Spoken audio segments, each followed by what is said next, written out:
Kung tanungin kita, ano ang Unified National Plan or Strategy ng Pilipinas against corruption, ano ang sagot? Tingnan natin ang mga ibang bansa, katulad ng Singapore.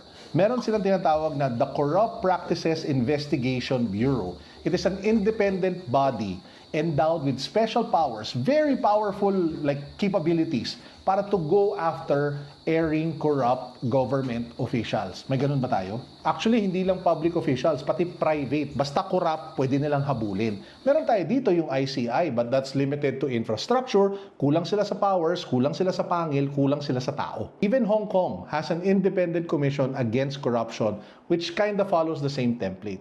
In short, meron silang national framework, national strategy, and very intentional against corruption. Dito sa Pilipinas, may mga batas tayo here and there, may mga bills here and there, but there is no unified national strategy na hopefully we get to see soon. So, ano ibig sabihin nito? Sa lahat ng tatakbo ng 2028, yun ang tanungin natin, yun ang singilin natin. Ano ba yung plano ninyo against corruption? Ano ba yung gagawin ninyo against corruption? Huwag kayong magpasilaw sa mga sumasayaw-sayaw, kumakanta-kanta, lumalandi-landi, mga nagmyaw-meow. Lahat yan, isa lang ang tanongin ninyo. Ano ang plano ninyo against corruption?